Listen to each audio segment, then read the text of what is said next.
gaji da wannan abin. Tun kayi aure mutane sai su dinga biyu na ta DM suna cewa wai Sadiya dadin ki yayi aure yaushe za ki aure. Daji na ka ce musu sai na gama cin kazan gidan ubana.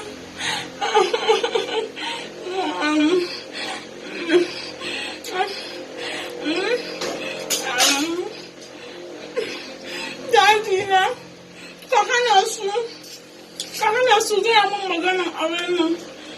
Ka ce musu auren lokaci ne.